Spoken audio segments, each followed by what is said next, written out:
эле ой пикиримди калыптарын чыгарып коеюн дегем. Анда месе кетти. Эң биринчи калпы мунку бүгүнкү эфирде айтып атат. Садыр Жапаровтан дейт, президентибиз Садыр Жапаровтан 5 миллионду алып деп. Мен эч качан Жапыкеев 5 миллион алып алды деген эмесмин. Муну президентибиз Садыр Жапаров өзү билет жакшы. Балким үн катып коёр деп ойлойм президентибизге жетсе. Мен калп айтпайм мына. Куран десең Куранды кармап айтып берем. Бирок Садыр Жапаровтан 5 миллион сом мен сени түрмөдөн чыгаргам. Мэрге 5 миллион долларды, 5 миллион сомдон 5 миллион долларды коюп кой деп айтканы бул чындык. Бул чындык. 5 миллионду коюп кой, мен чыгардым сени түрмөдөн деп ошентип айткан. Бирок алган эмес. Садыр Жапаров деле келиso эмес. Баягы уялчак депутатка окшоп туруп эле мә дегенде 5 миллионду сага мә деген. Бул это биринчи калпы. Экинчи айтып атат. Кимден мен акча алып турмун? Жумалиевден мен акча алып турмунбу? Анда Жумалиев анда үн катпайбы деп атат. Мынакей мен азыр айтып коеюн. Ошол Жумалиевден 160 000 доллар суратып, помощнигин Айбекти бул өзү сураткан эмес. Жанына жана Чыңгыз Айтматов ошонун күйөө баласы аты ким эле жана Сыргак деген алда бир наркоман буга окшогон наркоман. Ошол наркоман баары биригип Айбекти жиберген, помощнигин Айбекти. Жумалиев бизге заранее айткан. Жоки, мен кайсыл убакта келбесин, мына Жумалиевден деле барып сурап берем. Ишенбесең, кайсыл убакта сыймык келбесин, мен аны карматам деген. Ошентип Айбектен 160 000 долларды суратканда Айбек камалып кеткен. Бул фильм полицияда турганда. Бул экинчи калпы. Айтып атат, мен ошол кимден акча сурап турмун, кимден акча алып турмун деп ошентип айткандан мынакей бүгүн ушундай берилип айтты. Мурун дагы бул эфир кылган. Мен варенье алгам, болгону бир варенье алгам. Атасынын как чокусу менден качып жүрөт. Азыр айтып атат. Шираңды сындырам, шираңды чагып салам деп тиги революция болгондон кийин ушинтип айтып келатат. Бирок ушул күнгө чейин жолукпай качып келатат. Эгер мен менен дебатка чык давай, наркоман, сен чык, мен ошол жерден ошолордун бардыгын мына эртең президентке дагы мен кат жөнөтөм. Ошондой чын беле депчи.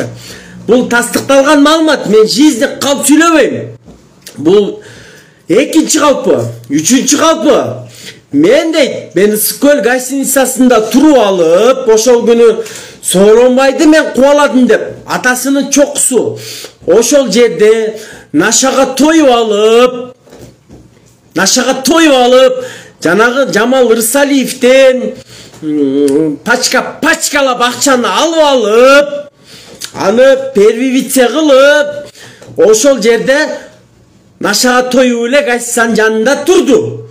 Эми бүгүн кайра эле элге чала, элге дагы көрсүн, дагы көрө эле келдер деп элди бүгүн мазактап атат. Мени эми айтпаган сөздөрү менен сөктү Сыймык Жапыкеев жана наркоман. Полный ашатты мени, беле болгон жериме чейин мейлем дедим. Бирок мен ошол элдин аркасы менен деле мынакей президентибиз деле ошол элдин аркасы менен мынакей революция күнү 8:20 бул баштап туруп, мына биздин күчүбүз менен башта деп туруп өзү арматура менен мени ГКМ бияка чаап кетти, тияка чаап кетти деп Кудайдын калпын айтып, жаңы вокзалдын аркасына барып соткаларын катып, ошо менен 3:30 чейин качып жүрдү. Biz 2:40'da birinci met bolup mınaki Ак үйгө girdik. Ошол жерде мына бирөө айтты. Байке, сиз бүгүн митингди алып бараттыңыз эле, Жапыкеев менен Жапыкеевди таппай калдык. Сиз Садыр Жапаров мынакей абакта жатат, ошол Садыр Жапаров жөнүндө үн катып ошол жака эметиңизчи дегенден мына 2:40-та биз ак үйгө кирбестен ошол түрмөнү көздөй алып жөнөдүк. Кетип баратып жарым жартылай кишилери Атамбаев тарапка буруп кетти.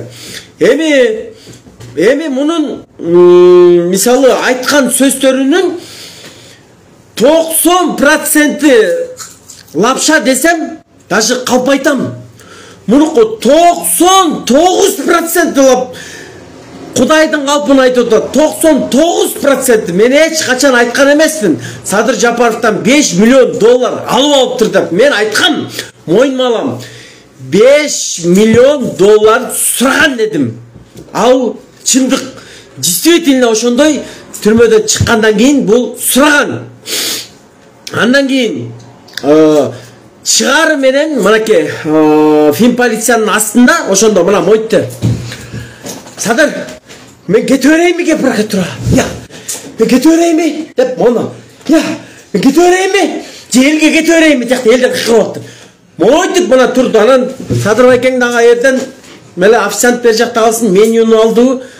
Любой министерствоны тандап ал деп мындай менюну чыштап койду да. Садыр Байкең ошол күнү официант сыяктуу болуп калды. Менюну чыштаганда анан бул ошол жерден Ген прокуратурага бирөө бар эле деди. Көрсө ал Зулушев экен. Анан бул ошондо Финполицияны тандады. Финполицияны тандаганда Финполицияга барганда бул айтып атпайбы, мен таптаза иштедим, мен мындай иштедим, мен тигиде иштедим деп. Кудай мынакей кел мага. Ишенбесең наныңды алып келесиңби, Куранды алып келесиңби? Кармап туруп бир кишини жөн жөнөткөн жок. Мына жада калса өткөндө да айта кеткем. Акылбек Жапаровдун аялын 5 000 долларга сындырып алды. Ошондо да айтты Акылбек Жапаров. Мына Сыймык мону ал. Ушу менен болду азыр мен да сага мен да чыгам дегенден анан ошол макул болду. Калганын минимальный 40-50 миң доллар менен минимальный 40-50 миң доллар менен жаап атты жанагы сырга көкө. Ошонун айынан анан Садыр Байкең анан муну уже түп тамыры менен жоюшка туура келди. Андан кийин эфир кылды мынакей. Биягы тумдай кетип баратат, больницада жатып, тягы теңде кетип баратат дегенден кой деп эми ушул конституциям өтүп кетсин деп анан буга Скөл областындагы прокуратураны берди. Туурабы? Берди. Ал жерде дагы мынакей жөн иштебей, ушундай кыянаттык кылып, акырында мынакей ачык эле айтты мага генералды бер деп. Эми бүгүн айтып атат. Мен генералды өзү өткөндө айткан, мен генералды тапшырам. Мен тапшырам деп момундай эл алдына сөз берген. Ошондо мен чыгып койгом, эркекче сөз бергенден кийин эми аткарбайсыңбы? Өткөрбөйсүңбү генералыңды? Канча бир 56 миң сомдой ушундай акча алат, буга дагы пенсия алат. Генерал үчүн ал генералды жөн эле алып бербейт бул наркоман. Наркоманга кайт генерал жөн эле берип койсун. Мун үчүн акча алат. Анан бүгүн Кудайдын калпын айтып мынакей, бүгүн айтып атат. Мен эмне генерал үчүн акча алып турмунбу? Мен эмне генерал үчүн акча алып турмун десе, мынакей кээ айрым адамдар ишенет да буга. Ишенет. Мен эртең шираңды да отпайм, мынакей, эртең бошоп калсам, же бүрсү күнү дагы муну мына Ген прокуратуранын жанынан элитке алды. Азыр мынакей Арашанда тиги астында дачадамын дейт. Кыскасы качып жүрөт.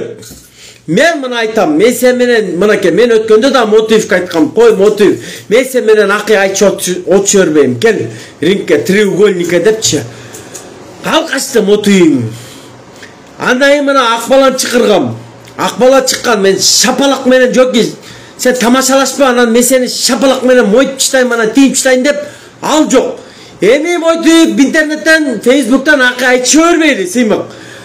Өзүң дагы мындай наам алган, мен спорт федерациясынан балекет болгон, мондай наам бар, анан тиги эми спорт боюнча бир чоң бир чемпиондук бирдемени алгам дейт. Эми ушул наркоманга ким берген билбейм, бирок бул баягы генералды алгандай эле баягы алып алса керек, тягы неметип, баягы неметип коркутуп вымага айтет алып алса керек. Бирок ошончол эле спортсмен болсоң, дагы чакырам. Экөөбүз мойто акый айтышы бербейли. Gel men erten sport federatsiyasынын президенти Шола менен сүйлөшөйүн. Мына азыр берге Оштун Мергорадысы кирди. Мынакей Бакыт Жетигенов кирди. Мына Бакыт байке.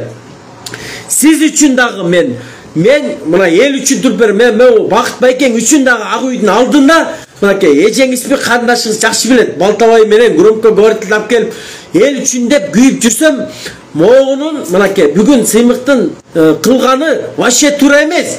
Элди мазактап, элге ошондой эле керек, элге чала, элге дагы көрөт эл деп мондай ушундай мазак. Биз саясатчылар, мына Бакыт байке да билет.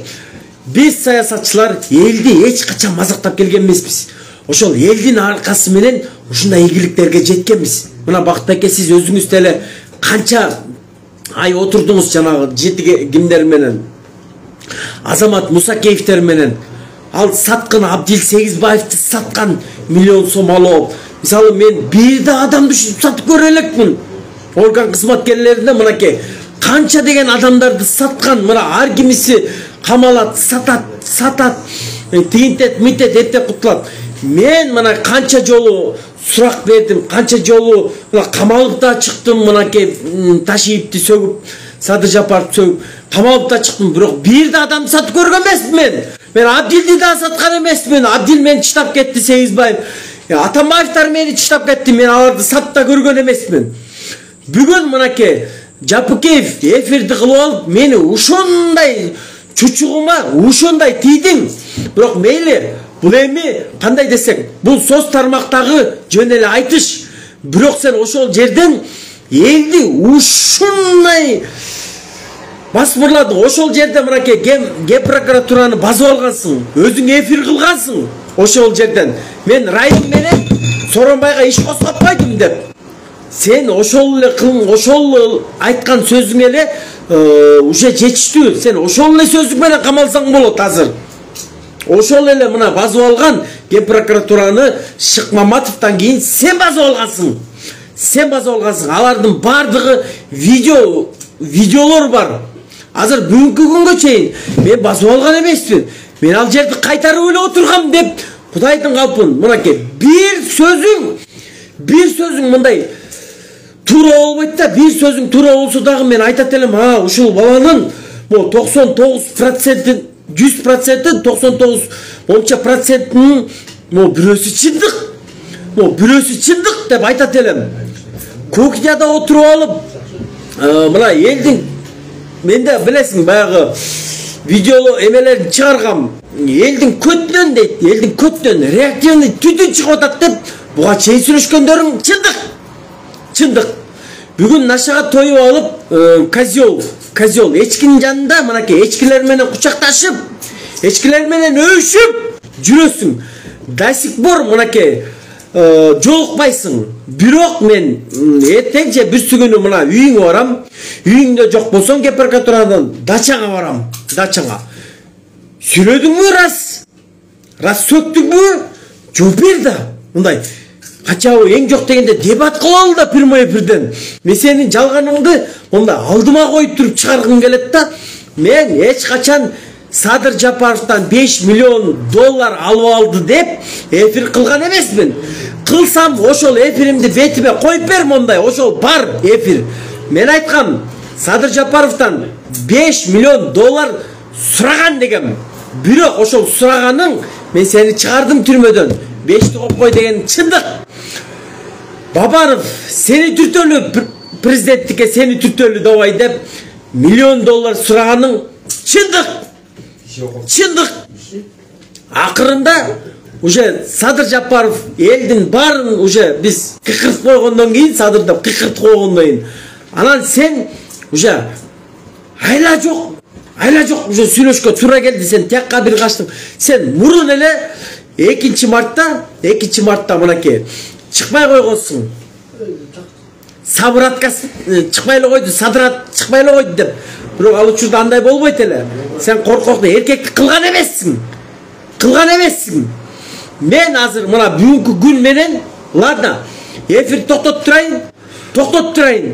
Бирок биз кайрадан эртең же бүрсү күнү Эркек болсоң кел жана эчки козел менен жана өйшөп аткан эчкиң менен кел. Анан мынакей бу жерде мэр город Ош отурат, Бакыт байке, мынакей. Мен дагы сизге мынакей Ошто болуп жолуга албай атам. Бишкекке келсеңиз байланышып коюңуз. Байланышып коюңуз. Мен да сизге айта турган сөздөрүм бар. Мен да Ошко жете албай атам. Мен Ошко жете албай атам.